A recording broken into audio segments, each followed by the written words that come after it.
Pulso económico que, como es tradicional, vamos a dar comienzo echando la vista atrás a ver qué tal le ha ido al IBEX 35. Subidas espectaculares, 1,34 es mucho decir a estas alturas de partido.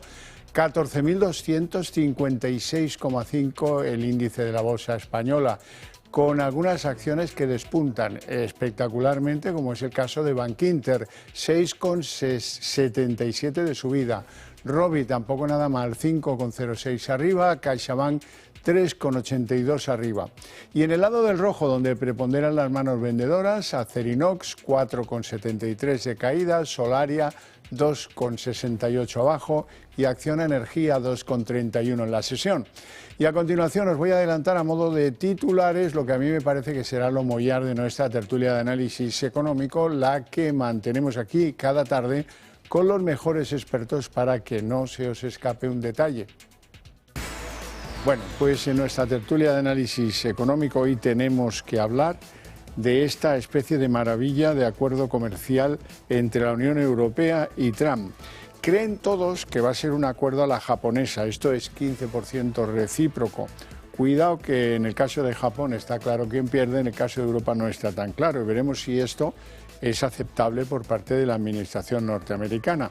Además de todo eso, la Unión Europea ha conseguido que sus 27 miembros aprueben unas contramedidas caso que el 15 no le parezca suficiente a Donald Trump.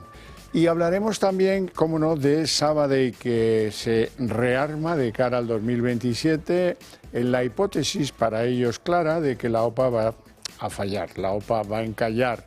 Prometen los directivos del Sabadell 6.300 millones de dividendos, han presentado hoy resultados semestrales, 975 millones, un 23% más, y anuncian que pagarán un dividendo de 7 céntimos por acción el próximo 29 de agosto. Dicho lo cual, vamos a presentar a nuestros invitados hoy. Don José Ramón Riera, economista, escritor, hombre de pensamiento y del número a la par, y hombre fuerte de la página económica de moda que se llama Si el Gobierno lo permite. Muy buenas tardes, don Javier. ¿Todo bien? Todo perfecto. Me alegra muy mucho. contento. Y don Darío García, analista financiero y experto asesor en ING. Muy buenas tardes, Javier. ¿Todo bien? Todo bien. Me alegra. Vamos con la sesión del IBEX, que hoy ha tenido mucho que ver con la decisión del Banco Central Europeo de mantener los tipos. No cambia nada, 2%, y ya si acaso después de vacaciones hablaremos. Darío. Sí, de hecho el IBEX 35 ha aprovechado el cúmulo de diferentes elementos que han sucedido hoy. Por un lado, pues esa confirmación de mantener los tipos por parte del Banco Central Europeo. Por otro lado, que teníamos ya los preliminares del mes de julio de los datos de PMI, tanto manufacturero como de servicios, que han sido en general satisfactorios si vemos los compuestos, pero que sobre todo han prevalecido los servicios, descontando que este dato de macroeconómico es una encuesta de cara a los próximos 30 días. Y estamos en el verano y sabemos Luego que... lo hablamos a fondo. Efectivamente, y lo que están descontando es que va a haber mucha actividad. Sin embargo, en el lado manufacturero sí que ha habido datos que han mejorado el dato anterior, pero no han cumplido las estimaciones.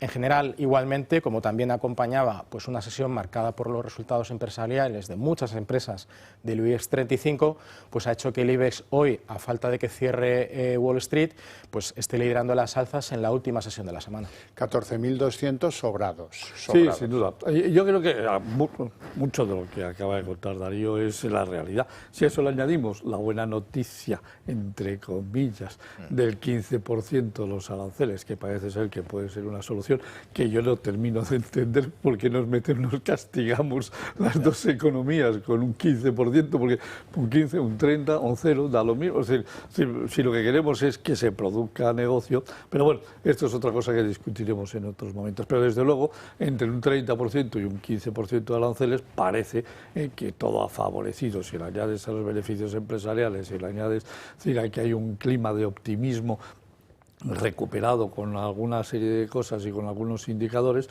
hombre, pues todo ha sido una jornada magnífica para nuestra Muchos bolsa. Coadyuvantes. Vamos con los aranceles, porque, hombre, 15 y 15, bueno, es aceptable.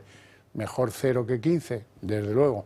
Pero en el caso de las exportaciones de la Unión Europea a Estados Unidos y las norteamericanas a Europa, el 15-15, si acepta el empate Trump, es un buen dato para Europa. Lo que pasa es que muchos sospechan ya que no. De hecho, Ursula von der Leyen ya presentaba hoy 2 paquetes de represalias para el caso en el que no consigan el empate a 15.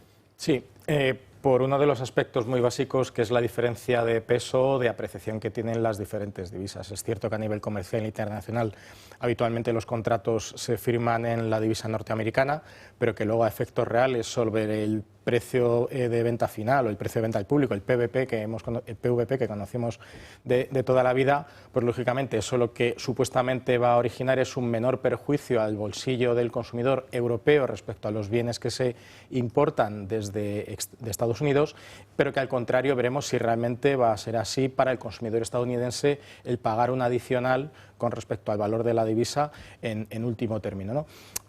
Realmente, como decía José Ramón, veremos el efecto final y bueno, pues un poco casi el sadismo de la Unión Europea para aceptar prácticamente sin condiciones, o veremos qué condiciones vendrán en el futuro, de ese 15-15 recíproco. Es decir, en lugar de que me des solamente 2 bofetadas, nos damos una cada uno de manera recíproca y nos vamos los dos con la cara caliente a casa. Mejor que no nos demos ninguna bofetada, ninguno de los dos, y sigamos operando con total Ciertamente, normalidad. pero esto no es... aquí el relato mata al dato, porque vamos a ver, los automóviles... ¿Cuántos automóviles americanos vienen a Europa? ¿Cuántos europeos van a Estados Unidos? ¿Y a quién le duele eso? Pues a Volkswagen, a Mercedes, a todas las automovilísticas Sí, europeas. porque además no tenemos que olvidar una cosa. Vamos a ver, 15% de aranceles a las exportaciones nuestras a los Estados Unidos. Es subir los precios un 15%.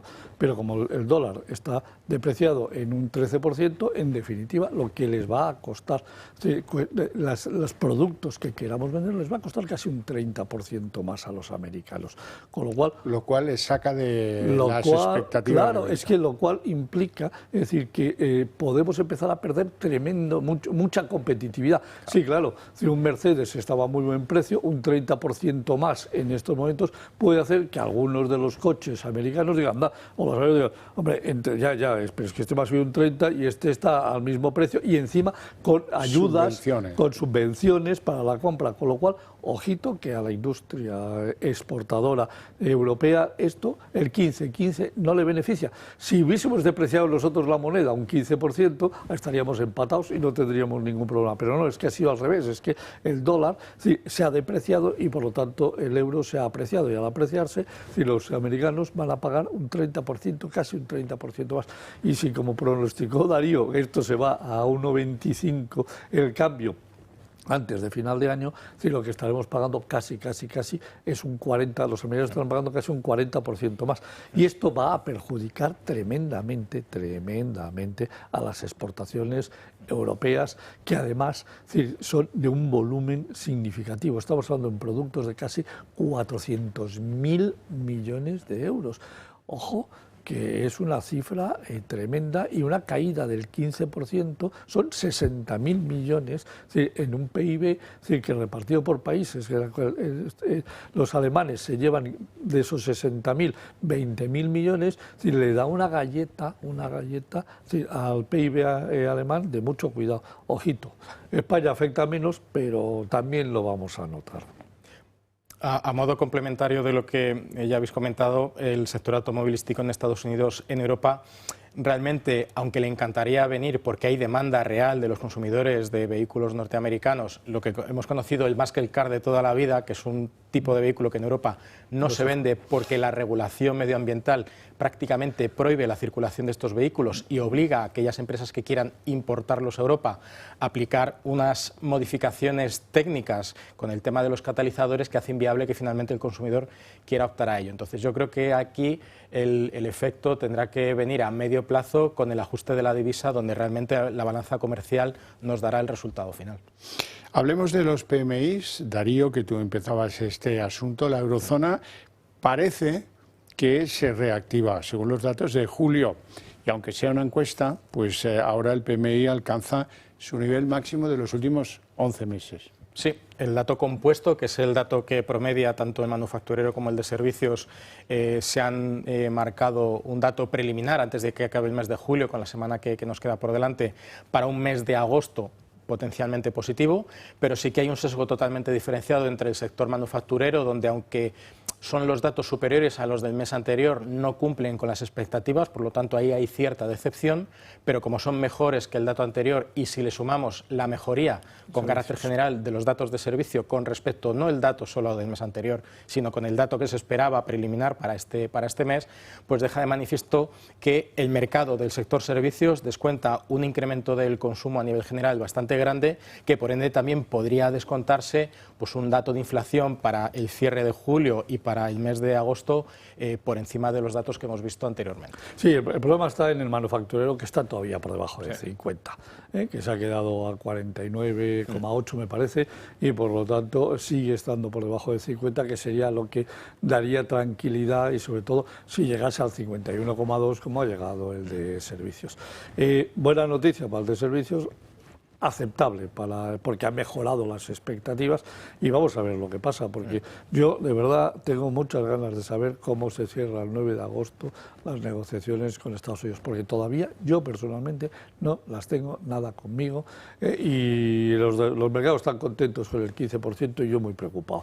Los mercados son los que mandan. Yo creo que mi opinión sirve poco, pero se equivocan muchas veces, y hay que tener muchísimo cuidado en las repercusiones que puede tener un fallo en las negociaciones de este estilo. Una bajada de pantalones de este nivel, para mí es una bajada de pantalones, puede tener unas causas derivadas tremendas para la economía europea. Y hablamos de muchos miles de millones de euros, ¿eh?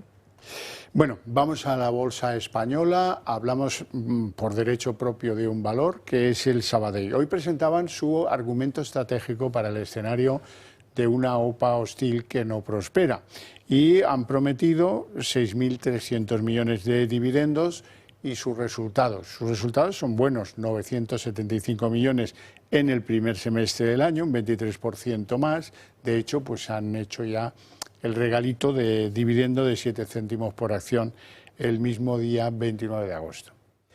El cúmulo de elementos del Banco Sabadell lo que busca es congratular a los accionistas para que se queden tranquilos. Ya no solo los que ya están, sino que además que vengan otros cuantos que permitan consolidar pues un balance muy bien estructurado, que además se ha afianzado con la venta al Banco Santander, recordemos, de la filial británica TSB, y que en el planteamiento de la presentación de resultados, que sabemos que las primeras hojas es normalmente una declaración de intenciones o una foto fija o proyectada para el siguiente trimestre, que se hayan planteado un escenario de cara al 2027 en donde la OPA no ha tenido lugar, pues claro, ha hecho que acabemos viendo al Banco Sabadell liderando las alzas en el IBEX al cierre de la semana.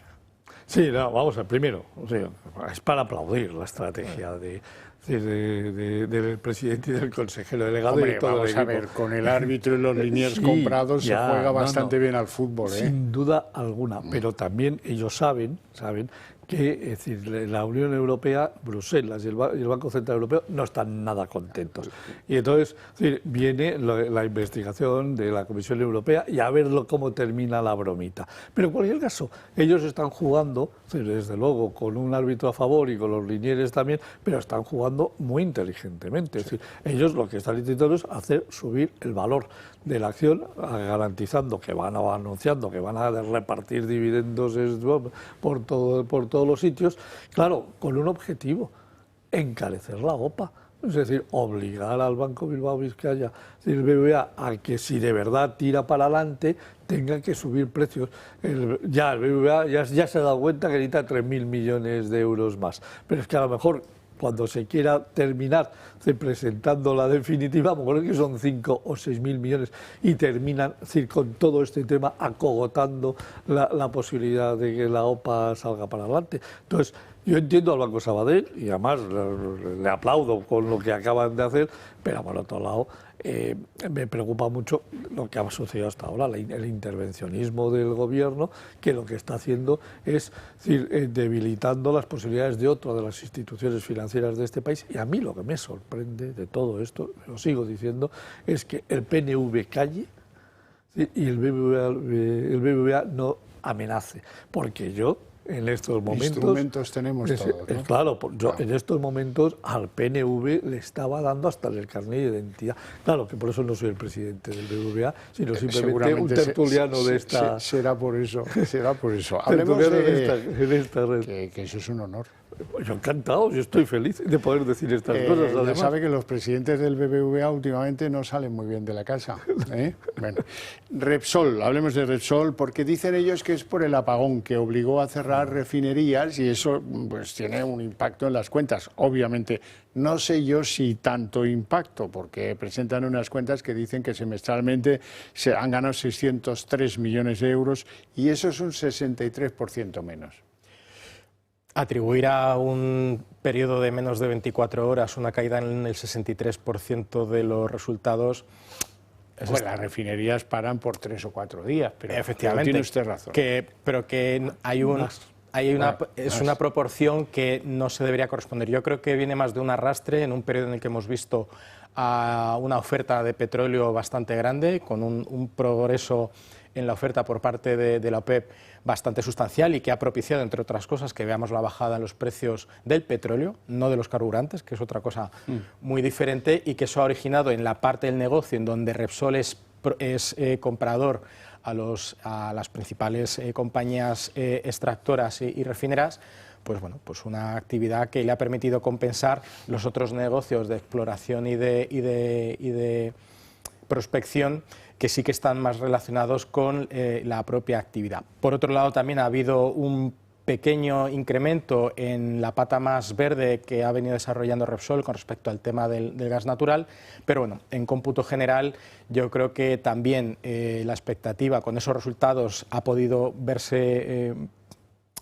observada con la intención que tiene la propia petrolera de adoptar medidas legales para a ver quién se hace cargo de la responsabilidad civil que ha conllevado pues ese sobrecoste para la reactivación de las refinerías. Sí, vamos a ver, yo lo que he leído os lo voy a contar y a lo mejor pues está manipulado, tergiversado, pero Repsol internamente habla de un coste de 175 millones por el apagón del día 28 más el apagón del día 22 de abril más el apagón del 16 de junio, porque Repsol ha sufrido 3 apagones. Empecemos por el 22 de abril, que solo afectó a la planta, a la refinería de Escombreras, que se quedó sin poder, es decir, durante una semana se quedó sin poder recibir alimentación energética y por lo tanto completamente parada. Es decir, hay un dinero importante que dicen que han perdido. El apagón del 28 de abril dicen que les costó 175 millones repartidos, 100 millones en las 5 refinerías petroleras, porque se apagaron completamente de forma inesperada, sin preparación, es decir, no lo mismo que la planta de Escombreras el 22 de abril, que se avisó, ojo, y se pudo ir parando de forma ordenada. El apagón ha costado, dicen internamente dentro de Repsol, 15 días recuperar las plantas a su pleno rendimiento. Si a eso le añadimos, eso dicen que costó 100 millones. Dicen que las 3 industrias químicas, que tienen las 3 temas químicos, les costó 40 millones de euros. Y luego, los efectos del 22 y los efectos del 16 de junio, que hubo otro apagón en las plantas químicas que se quedaron sin alimentación, porque hubo que cerrarlas, porque vino otro gran apagón que no se produjo del todo, pero hubo que parar la industria completa. Dice que les ha costado la bromita 175 millones. Yo, si eso es cierto, desde aquí lo que les recomiendo al consejero delegado Josu Jon Imaz es que le presente ya ahora mismo una demanda a Redella y al gobierno. Al gobierno responsable subsidiario, porque además todavía no nos han contado por qué se apagó esto, y desde luego a Red Eléctrica y a Redella, porque oiga, perdónenme ustedes, no pueden jugar a renovables cuando tenemos plantas industriales como las 5 plantas de refinería y 3 plantas químicas en una organización del IBEX 35 muy importante como para que se paren de golpe durante 15 días la recuperación por un parón, pero por un parón. Es decir, Escombreras se paró, pero se organizó y por lo tanto se pudo recuperar rápidamente. Pero lo del día 28, Hablan de 15 días de recuperación, ¿eh? Bueno, hablemos del campeón del día de hoy en la bolsa española, que es sin duda Bankinter, sube 6,77, unos muy buenos resultados, ganancias de 541,7 millones en el primer semestre, como digo, gracias al impulso del negocio de clientes y a una fuerte actividad comercial. Sí, básicamente, sabiendo el contexto de los tipos de interés, han adoptado medidas comerciales vinculadas a productos de ahorro para atraer a clientes externos y a mantener y consolidar, evitar la fuga de clientes hacia terceras entidades, con productos de depositaría, sobre todo, proporcionalmente bastante interesantes, y que bueno, pues ahora mismo nos encontramos en el sector financiero pues con una oferta en ese ámbito bastante agresiva. Si a eso le sumamos que seguimos viendo un desarrollo a nivel comercial del sector inmobiliario que no tiene parón y que cada vez el consumidor se ve más apresurado a el costo de oportunidad de no comprar ahora será pagar más caro, no porque tengas que asumir una hipoteca con un tipo de interés más alto, que ahora mismo eso está bastante bien estancado o consolidado, sino que el parque inmobiliario del país crece a unas tasas prácticamente entre el 5 y el 10% anual, y a lo mejor ese diferencial del 5 al 10% de un año para otro, un consumidor o alguien que esté buscando adquirir una vivienda o una segunda vivienda, lo que sea, se puede quedar fuera de la oferta. Entonces, esa premura, que también se han encargado los bancos, lógicamente, de avivar el fuego y las llamas del negocio inmobiliario y del negocio hipotecario para, lógicamente, tener los depósitos de los clientes bien atados. Solamente añadir un temita en el tema Bankinter, que se llama Irlanda. La operación en Irlanda les está yendo francamente bien, es decir, creo que han incrementado todas sus operaciones en 4.000 millones de euros. Claro que Irlanda es pequeño, pero Irlanda el Bankinter está tomando una posición y un peso importante y está ayudando cada día más a sumar resultados, aparte de todo lo que ha contado Darío, que yo qué quieres que le diga, que como es un experto, pues me encanta escucharle. Si el gobierno lo permite, vamos a hablar del paro. Están eufóricos. ¿Por qué? Pues porque hemos llegado a 22 millones de trabajadores. No importa qué salario cobran, no importa sus condiciones de trabajo, pero tenemos la cifra mágica, 22 millones. Y el paro dicen que cae, mal contado, al 10,29%. Bueno, pues no se lo crean, porque ahí hay submundos que no son contabilizados, ahí están los fijos discontinuos, que continúan siendo unos 750.000, en fin, muchas trampas tiene esto. Ahora, Carlos Cuerpo está feliz. Trata de un nuevo máximo histórico. En este segundo trimestre hemos alcanzado los 22.270.000 ocupados. En términos desestacionalizados, 22.165.000. Se mantiene el pulso en el ritmo de creación de empleo. Son ya 3 los trimestres consecutivos en los que la ocupación ha crecido por encima del 0,6%, lo que indica un elevado dinamismo en nuestro mercado laboral.